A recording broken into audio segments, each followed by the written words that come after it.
Hey people, welcome to Accidental Gods, to the podcast where we do believe that another world is still possible and that together we can make it happen, however short the timeframes may currently feel.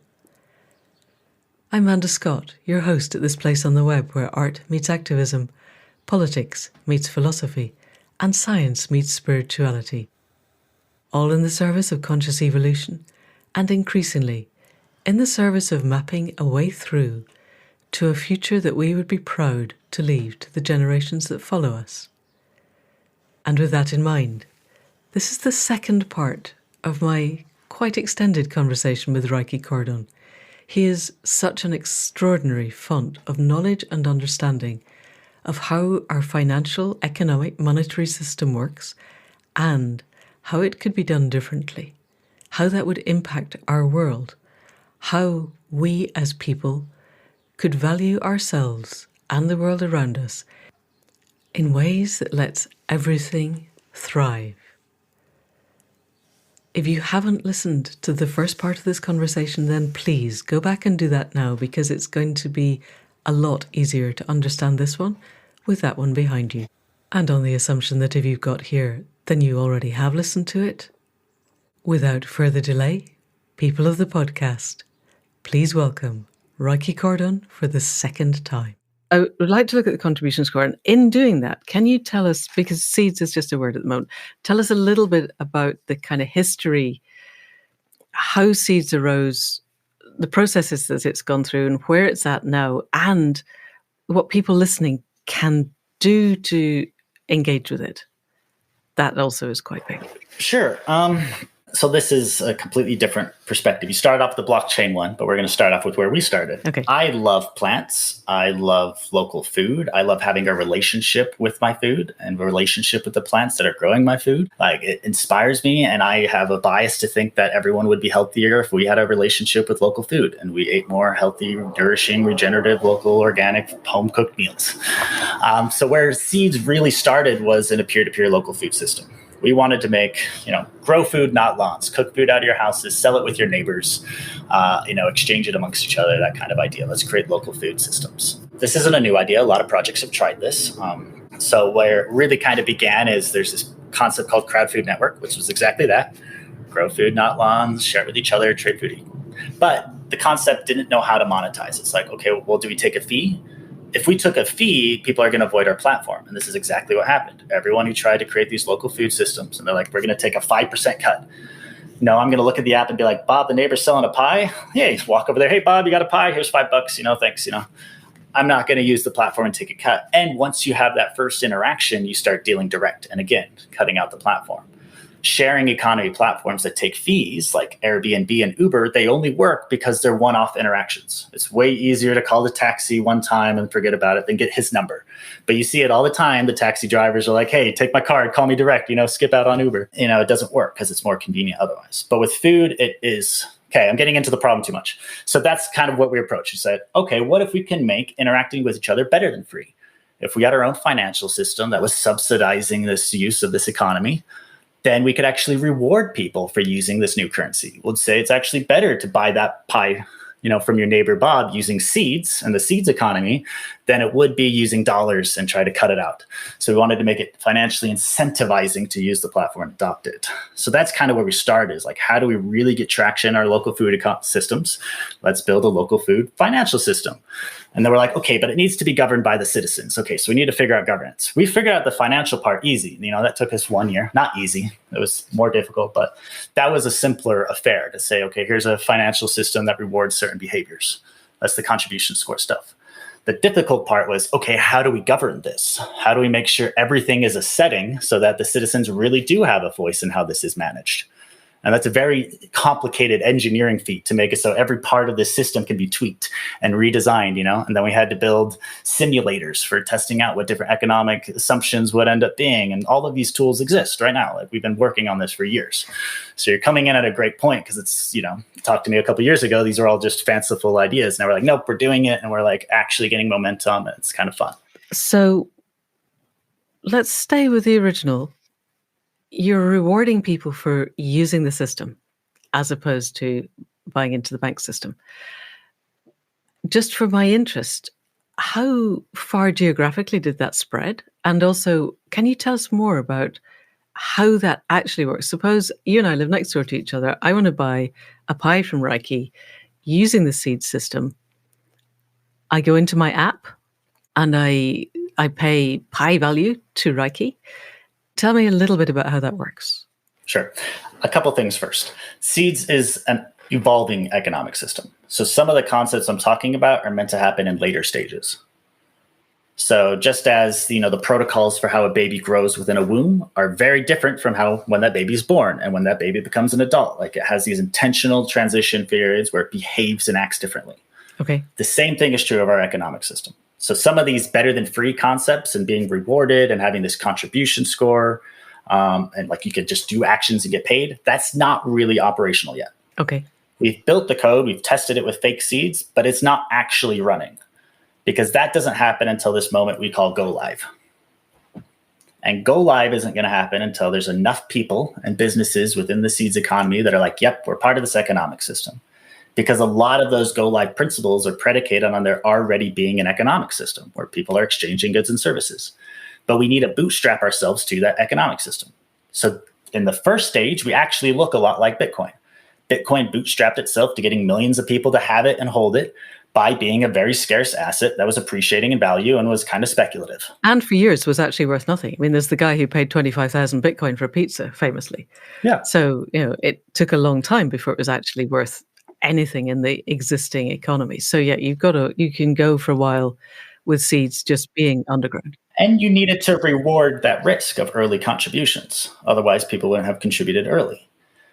So seeds has that period right now. There's a fixed supply of seeds. They're meant to appreciate as people adopt it. They are a little bit speculative because they're not a functioning economic system right now. And we are wanting people who contribute early to actually, gain some value for having contributed early. So we build that into it. But what we say is we don't want people to get, 100,000% returns.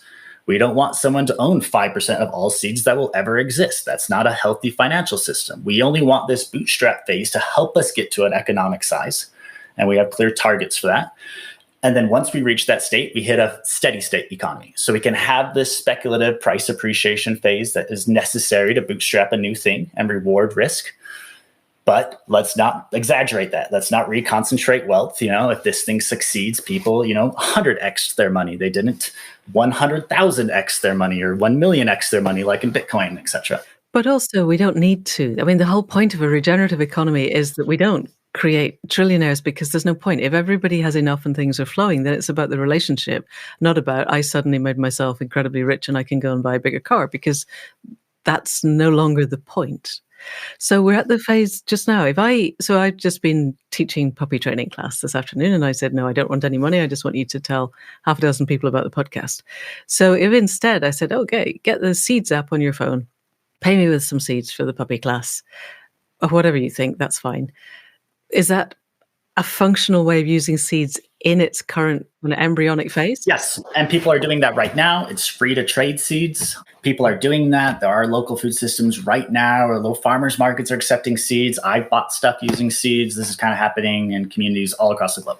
Seeds is global right now. It's just anyone in the world can join the community, start hopping in the community channels, start talking, introducing each other, building groups, and all of that's happening. Brilliant. There's a bunch of different organizations that have formed within Seeds.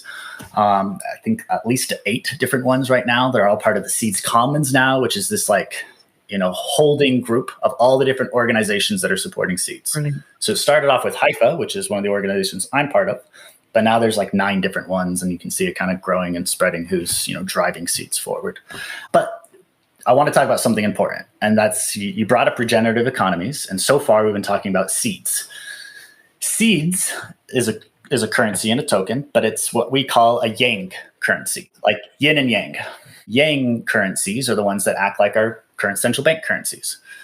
They're ones that drive growth. That's what central bank currencies do. They're incredibly effective at driving endless growth. And what did we do? We grew into the world's first global economy of, almost 10 billion souls. Like that protocol of growth, fantastic. We need a new protocol of steady state. And it's steady state systems that are yin currencies, but yin economies. David Graeber kind of gets into this too. is yin, communities and economies, they weren't warfaring communities, but they had incredibly stable, generative, thriving systems.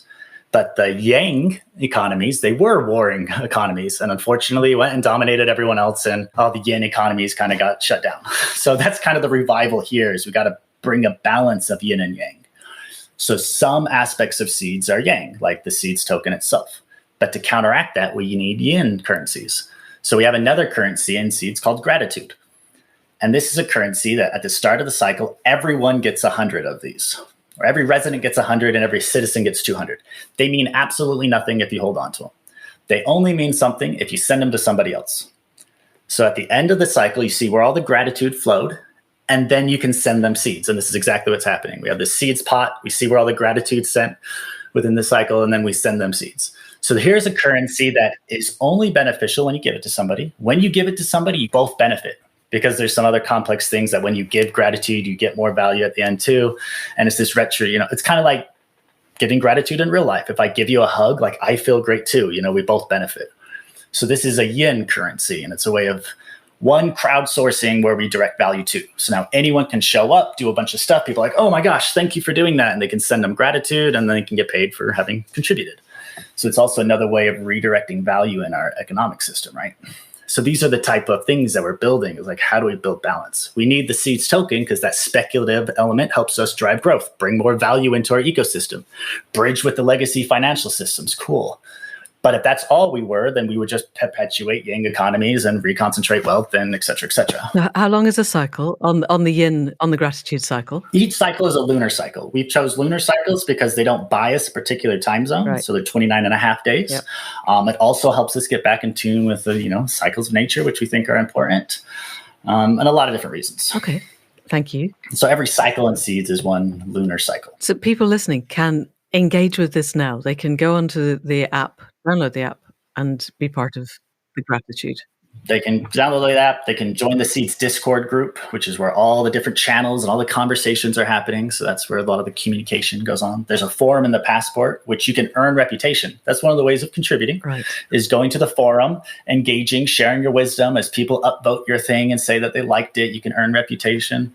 It's this really complex thing where the more reputation you have, the more you give. Right. So it also gets rid of bots. So you can't create a bunch of fake accounts and do stuff, Right. Like Audrey Tang was describing in the system that they created for their governance in, was it South Korea, I think? Anyway, yes. Brilliant. You talked about bridging to the legacy financial system. So there's a thing in the UK called Hull coin, Hull being a very deprived city with a lot of austerity crashing in on it. And they created Hull coin, which sadly they linked to Bitcoin, but let's leave that to one side.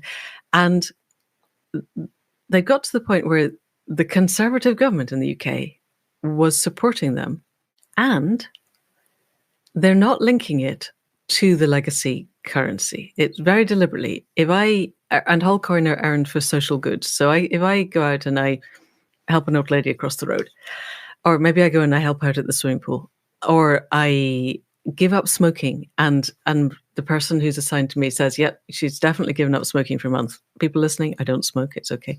But, I gave up smoking, or I gave up drinking or something, and I get a Hull coin. And then that Hull coin is worth whatever somebody else thinks it's worth. So it might be that the swimming pool says, we're kind of not very busy after 11 o'clock on a Wednesday. So after 11 o'clock on a Wednesday, you can come and swim for half a Hull coin. Or apparently the local football team said, at the moment the match starts, the tickets that were costing, I don't know what a football ticket costs, let's say 50 quid, are now worth nothing. So now it's half a Hull coin. And the guy at the garage might decide that the car that's just come in, he's feeling kind, and that's worth half a Hull coin. So it's not actually worth anything linked to the legacy currency, and therefore it is completely not taxable because it's only there to perpetuate social good and to be a glue in the community. I love that.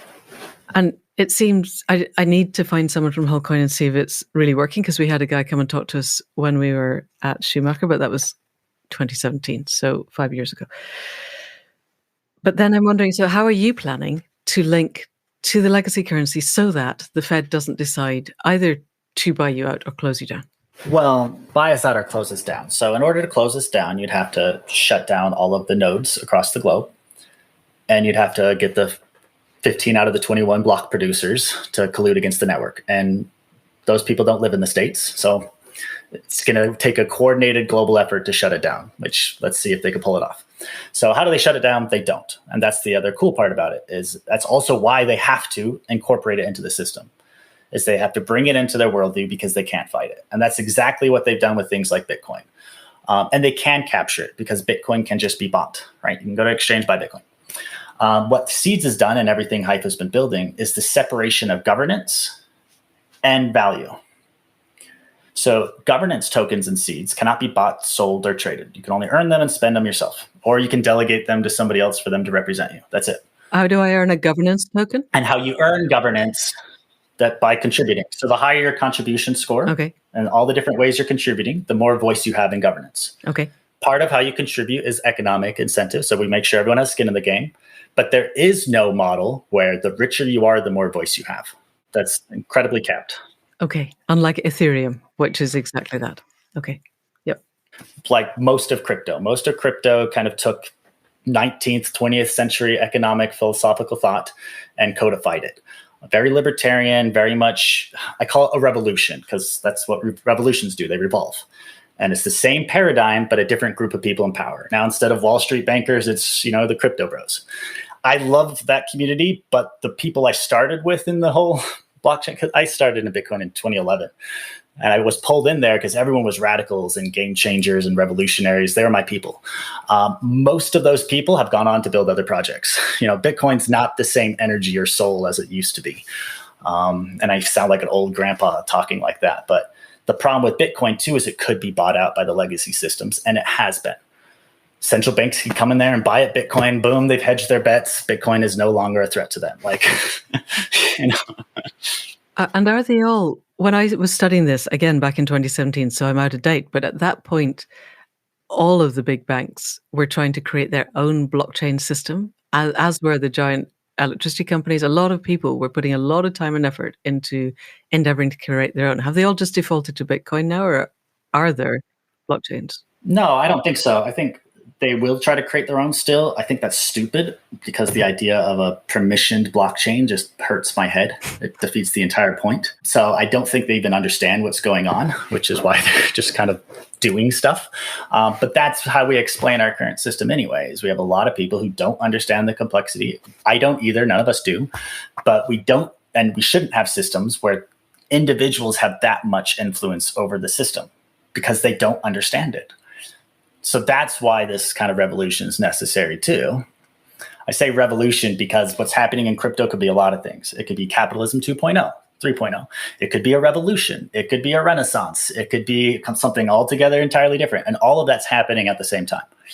So any narrative that comes out here and says, crypto's bad because it's capitalism 2.0, yes, that's right. But there's also a renaissance happening. So, And if the renaissance really takes off, let's cast ourselves forward down a technological trail where things will be changing and the embryo will evolve. But let's just take the concepts you have at the moment of a yin and a yang balancing each other out, steady state economic system within a regenerative community that is no longer trying to be voracious and grows. How do you envisage the tipping point where that becomes the mainstream without those who are, okay, I'm realizing as I'm asking this, I'm probably giving energy and voice to something we may not want to look at, but I'm writing a book at the moment that is going here. And in my book, those who have a lot invested in the mainstream and therefore have a lot of power and can command a lot of muscle are really not happy with the idea that there might be a different system. How do you see that playing out? Paradigm shift, unity. Those in power need to benefit from this too. Mm-hmm. Okay, those in power will benefit because 1, they're avoiding a bloody collapse. 2, they also get a livable regenerative planet. But we have to approach this in a way that it's not us versus them. The whole 99% steal the 1% wealth, go to war, that's going to cause collapse and failure. It needs to be, here's a way to transition. You love your posh lifestyle? Fine. You really only spend 10 million a year, Mr. Billionaire. Like, keep spending 10 million a year, but in this new system, you're going to have considerably less wealth. Your lifestyle is probably not going to be negative. It's not going to be negatively impacted.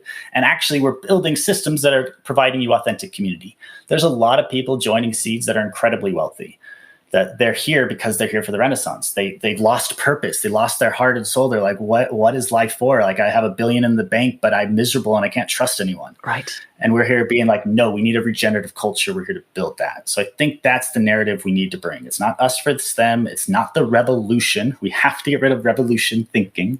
And Hollywood's done a great job of making sure that's the only way we think, because that's going to end in us revolving in circles, getting nowhere, right? So we have to kind of break out of that ideology. Right.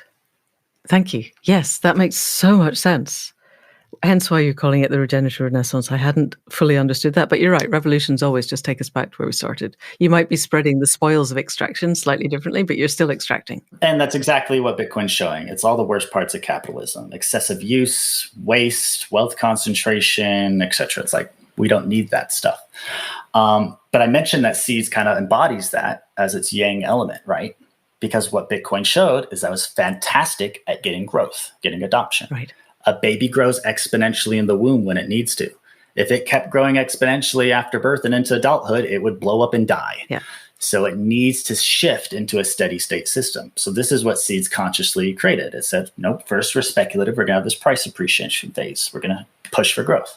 Then once we reach an economy, we step into a steady state. So we start off yang to get the growth, and then we step into yin to get balance. So what we're building with this, we call it a constant currency, and the protocols essentially work to balance supply and demand. So if there's more demand for the currency, there's more supply, which keeps the value of it stable. Yep. So instead of the dollar that's losing its value, Bitcoin that's all the way up a year gaining value, we want something that's stable. So after 30 years, it's the same value. Because otherwise, we have this crazy problem. If you're a wage earner and you're making, $100 an hour or whatever, if you're doing that in dollars, every year, you're getting a 7% demotion. Yeah. So if you're not getting a 7% raise, every single year you're getting demoted. Yeah. So when they come and give you that 5% raise, then you act like, no, they're not doing you a favor. They didn't even, you're still getting a demotion. That's the problem with dollars. The problem with Bitcoin is, okay, I take a house loan and I took it in 100 Bitcoin 7 years ago. No, I'm never going to pay that back. You can't denominate future earnings in Bitcoin. You can't do loans. You can't use it as a unit account. It fails at the basic principle of money, which is to be able to quantify something's value. So this is what we're trying to accomplish with Seeds, is actual constant currency after that go live point. And this is where we think we'll get more adoption. Is right now we're focused on regenerators because we're citizen governed. We want people who really get this renaissance to be able to be the founding protocols and the ones kind of influencing how this evolves. And that's exactly how Seeds has happened. We've got very little crypto attention, which is exactly what we wanted. And we've got much more of like the permaculturists, the incredible humans of the world. I love crypto too. I'm not trying. Anyway, point is. Okay. The point is we're heading for steady state. Oh, right. And then growth and adoption will come because we have this steady state currency that's better at holding its value than dollars. So if you want to trade out of dollars into something less speculative, you can go into Seeds. Okay, so there's that holding potential. But there's also, I would rather price my services and products in Seeds. So I don't have to keep changing my menu every year as dollars become less valuable, or I have to keep negotiating a 7% raise. Like, that's both ridiculous. So you might expect that people demand to be paid in a constant currency because they're no longer satisfied with a 7% demotion. Right, so that's also a metric for growth. But the better than free component is where we're trying to drive it. Is we still have these yang capitalism drivers of self-interest, profit motive. So we want that to be a driver. It's kind of like a jujitsu move. Let's not try to fight that. Let's use that as motivation to come in. So we come in and say, here's a currency that's free to use. So it's already going to save you that 3% transaction fee you're paying with credit cards, etc. And if you're regenerative, it's better than free. And it's better at holding its value than your national currencies. Yes. If we could promise that and say you get to come in and have a voice in this new economic system, it's transparent.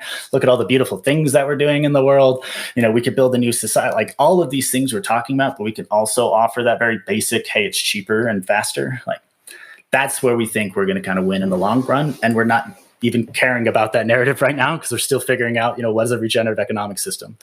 And once we get that foundation right, then we'll take it to this world and start growing. But we need to make sure that this will be used for good, instead of capitalism 2.0.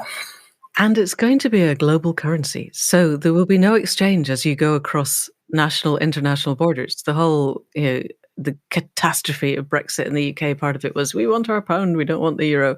Let's not go there. But this will be a totally global currency in the end, unless I don't know, North Korea decides it's just going to stay as a little island and have its own currency. But that apart, the idea is, am I hearing that this is completely across national borders and there will be no distinctions? Yeah, within seeds, there's no concept of a national borders, and those things are ridiculous anyway. Artificial boundaries on our Earth, like what is that? A regenerative economic system wouldn't think in terms of artificial boundaries and national borders and any of that. So yeah, seeds is a global currency. Some people might hear that and be like, "Oops, globalism, bad, evil." I agree with you, because the groups that are trying to seize global control, yes, that's not great. And the current drive towards centralizing power over the global economic system, terrible. So that globalism narrative, evil. This is different because this is open and transparent and completely voluntary. Like, this is non-coercive. So it's just free for anyone to use. I love mimicking biology because that's the patterns that I think we need to be following. Okay, so if you prick a cell, you actually watch it kind of suck in on itself and protect. That's the natural biologic basic instinct of everything in life. If you get attacked, you shrink and you try to protect. And I think that's what's happening with a lot of like the local movements, is they say, we want our own local currency. We want our own local economy. We want to disconnect, Brexit. All of that narrative is we're getting attacked by this global system. We want to shrink away. When we really need to be interconnecting across all of our regions and communities and creating an interconnected global regenerative financial system. Also, this is the only way to reverse global inequality. If all we did was create a bunch of niche local economies, we'd have exactly the same problem we have in nation states today, where we have poor economies and rich economies, poor regions that are getting exploited by rich regions, and et cetera, et cetera. If we want to get rid of that, we need to have a global economic system that's opt-in. And then all of a sudden, those boundaries of nation states start dissolving. And we have this new networked model where people, all over the globe, little communities can be part of different economic systems that are coordinating with different communities all over the globe. So now, instead of there being like Americans in North America, we have seed citizens, and they're literally all over the globe right now. And we have different physical communities across the globe that's, starting to be co-owned by the seed citizens, and they're buying land together. And we've got all this. Oh, it's great.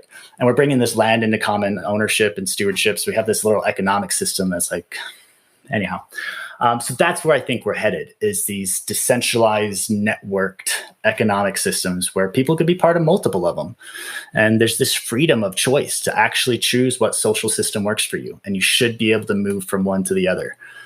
Because if we don't have that basic freedom to choose what social systems we're a part of, we don't have any freedoms at all. We got the illusion of freedom, which is what our system is so great at. It speaks freedom. It gives us this illusion, but we don't have it. Yeah. And that's really, I think, what this is about, is it's providing us actual freedom to choose what society and what economic systems we want to be a part of, that meet our values, that actually help us meet our needs. Yes. And another plug for the Dawn of Everything. That was one of the things I thought was most striking about David Graeber and David Wengrow, was that they redefined what their question was, and that their concept, that one of the things that made the indigenous cultures that they were studying such a ground root of psychological safety for the people within them, was the capacity to move elsewhere and know that you would be taken in and treated as part of the family. And that you could travel long, long distance. If you didn't like the group that you were with because somebody had suddenly decided you had to, worship the tree root over there, of which they were the only priest, you could just walk away. And then they would find they had no followers. And then they would give up. 100%. Yes. It changes everything. When you can't use coercive tactics to, grab people in, which is how every nation state works. You have to have our passport. Getting rid of it's difficult. You've got to pay our taxes, or we're going to put you in jail, except it's all about coercion to maintain control. Yeah, well, that's Hobbes' definition of a nation state, is it's the unit which has the monopoly of violence within a certain specific geographic boundary. I see it as spirals. We're always kind of wrapping around, and it's this yin-yang balance. So we like to fantasize the beautiful paradise earth of a bunch of yin cultures. I believe this existed at one point. It was a fairly peaceful world for several thousand years. Yin economies kind of living in general abundance and happiness. There's yang economies that formed, but it was just general balance. But we saw yang kind of took control, and that's where the spiral comes up. And then it grew. And then for the first time ever, potentially, we had one global unified economy with 7 billion plus people. I think that was a necessary stage in our evolution, kind of like a baby in a womb. And what's really fascinating is if you overlay the growth, like the acceleration rate and the total population of human population on the planet and that of a baby in a womb, Wow. they're like identical. And it looks like we're capping off at around 10 billion people, which is when a baby would cap off, and that's when the birth happens. And I think we're kind of going through a meta stage like that, where we have this yang-driven protocol, which is growing us into a meta-human. And just like a baby, when it pops out of the womb, it's a complete paradigm shift. It happens almost instantaneously, and it's completely different in every capacity. Outside womb life versus inside. That's exactly what I think we're going through right now, is this birth process, and we're seeing these new systems. And why blockchain is confusing is I think it's just like a baby in a womb. It's growing legs. It's like, we don't need legs. You're in a womb. Like, you're floating. Legs are useless. Lungs, there's no air. What are all these things for? It's confusing. But we already know about outside the womb life, so it makes sense to us. But if we didn't, we'd be like, whoa, that's a cancer. It's sucking all the resources out of the mother. Like, what is it doing? We have to stop this cancer from growing. Otherwise, the mother's going to be dead. I've charted it. The mother dies at this point, but we don't account for that birth. Right. And I think that's what we're midwifing right now, is what is that birth phase? What does that actually look like? And what tools do we need for this new paradigm we're stepping into? Yes. And just spend all of our energy talking about that and, completely forget about the collapse. And then our realities start shifting, right? And then all of a sudden we're living in these new economic models, right? I've noticed that over the last few years is my thinking, 7 years ago is, I can't wait until I'm living in this type of community where I get to work how I want to work. Everyone's following their passion. Like, we have this passion economy and we're connected and we're doing things that are meaningful. Like, I can't wait. For the last 4 years, I've been doing that. So I had a realization, or a bunch of them. There's just like, whoa, like, the thing I was looking forward to, we're already here because we just started doing it. Yes. Now we just have to distribute that further, welcome more people in who want it, and build the protocols and templates and systems for them to do it too, if they choose. And that's really the work that we're doing now. And I think what you're doing as well is sharing all of this. Yes. Thank you. Yes. And then the people living that way, the fact that they are in that space of internal abundance and heart open, clear-hearted, open-hearted, strong-hearted, full-heartedness is the model that lets other people go, I want that. And that's where the exponential growth then arises of how the model moves forward. Last idea to leave us with is how evolution and diversity happens. Look up virus versus exosome theory and watch a couple videos. Exosome, exosome. So I'm going to butcher this, but I'm going to just do a really basic difference. Is the virus, story is there's this thing out there that wants to harm you. It wants to perpetuate itself for whatever reason, whatever motive it has, etc. I think that one's a little bit obscure because we also know that viruses aren't alive. So why do they have a motive to, propagate themselves? We don't know. But anyway, we try to fight viruses. They're evil. If we could conquer them all, we would. So that's one theory. The other theory is viruses are information packets that are helpful for us, and they help us evolve. They help our cells heal. So you have this information packet that comes into you. It actually tells your cells how to detox, and it replicates that information to tell other cells how to detox. So what happens is you get sick. What do we see? We see this thing go into your cell, and more of it come out of it. So we go, oh, this virus is going in, replicating itself, attacking your cells, spreading, and now you're sick. Because we have the story of, we're getting attacked. But the exosome stories, no, this is an information packet telling you how to evolve, how to detoxify yourself. And if you have a lot of toxins, it might kill you. If you're too sick of a system, you might die. But the sick process isn't you being sick, it's you getting healthy. So exosomes are here to heal us, and they contain information. What's the parallel for exosomes in our movement we're making right now? And this is where composability is this huge thing in crypto. Like, how do we make things interoperable so that we could spread information faster across our movement, learn from each other, and spread like a virus? So when we have a pattern that's helpful, how do we organize that pattern into a little packet of information so that packet could be sent to someone else and then they implant it into the DNA of their social system? And this is where blockchain and crypto come in. It is the DNA of the organization operating system of that community. Right. How they distribute value, how they make decisions. And as communities come up with new ways of distributing value, making decisions, coordinating together, they can create these little packets that we call apps. And any organization can then add that app to their organization. Oh, we like that too. They learned that. Cool. We want to learn that. And then our learning, our evolution becomes exponential, because now not every group has to relearn the same patterns over and over again. We can learn from each other and rapidly adopt the successful patterns. Learn from the unsuccessful ones and not complicate them and repeat them. And this is also what the hypha of a healthy ecosystem does. Hypha is the mycelial hairs that make up the fungal mycelium network that helps the ecosystem distribute value, talk about what parasites are going on, all this stuff. That's why hypha called ourselves hypha, our organization, because we're wanting to build this coordination ecosystem. So that helps a little understand what we're doing with Web3 apps. Is this serves as our decentralized, fraud-resistant, resistant to power and abuse takeover operating system that can help us up-level our social systems, learn from each other, update them as we need to update them, evolve them as we need to evolve them, have special ones that are like unique to our values and our culture, our meaning whatever group come together to use those tools, so that we have a diversity of different groups. So that every human on the planet has the freedom to find a social system that meets their values, or create a new one if they haven't found one. And if people join them, cool, now they have something viable. If they're all there alone, then they chose to be alone, So, but we need that freedom and that explosion of diversity. So we'd have, 1 billion different social systems on the planet rather than, the couple hundred countries we have today. Yes. And this is how conscious evolution happens. This is just so inspiring, because I've had this at the edge of my awareness for several years, and I've not heard anybody articulate it as clearly and cleanly and with the technology to make it happen as you have just done. And I am well aware that you have to be gone quite soon. Is there any last thing that you wanted to say? I will put links to seeds. I'd love to talk to you about regenerative villages, but I think that's another podcast. Yeah. Last thing I want to say, the most important thing I think we all could be doing right now is 2 things. And please look this up: fasting and growing your own food. Fasting to heal from all the crap the last culture put into you. So just look up different ways to do fasting. I highly recommend it. And start growing as much local food as possible, because both of these are leverage points that start creating a catalyst to evolution.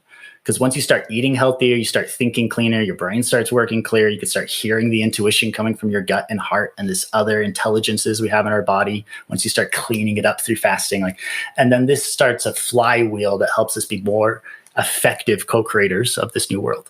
So that's what I really think is important, is that we're taking care of our health. We're localizing our food systems. And that starts by just going out there and putting out a garden. Like, spring in the Northern Hemisphere is coming up. Please plant gardens, eat your own food, get out in nature, get your hands in the soil.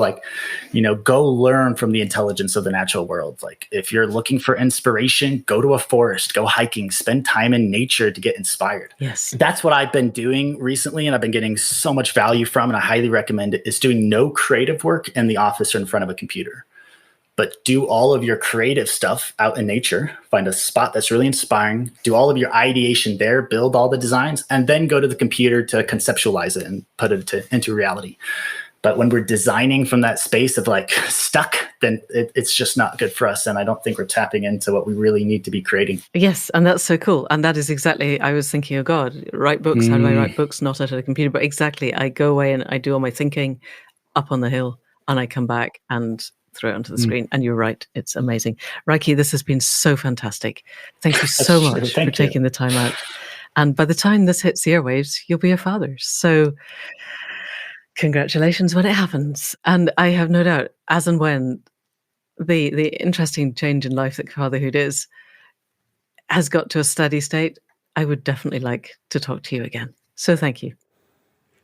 And that's it for the second part of our conversation with Rieki Cordon.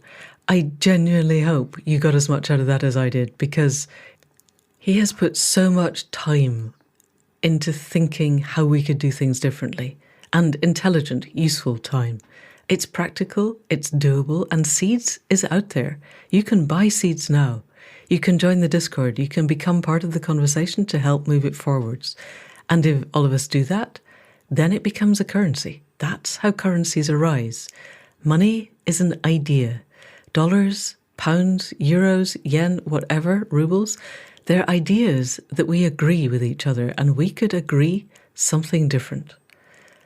Increasingly, as I'm writing the novel, as we're moving into Throughtopia, I am realizing not only can we make different agreements, but we absolutely have to. So Seeds is a really good place to start. I have put the link in the show notes. If you're interested, head off, join in, become part of the solution. Alrighty, so that's it for this week. Enormous thanks, as ever, to Caro C for wrestling with the sound and all of the various interesting juggling that has been going on behind the scenes recently. Thank you. Thanks, as ever, to Faith Tilleray for the website and the tech wrestling and the conversations that keep this podcast going. Thanks to Jill Coombs this week for the transcript. And, as ever, thanks to you for listening. And if you know of anybody else who wants to solve the problems of our economic system, then please do pass them this link. And that's it for now. See you next week. Thank you, and goodbye.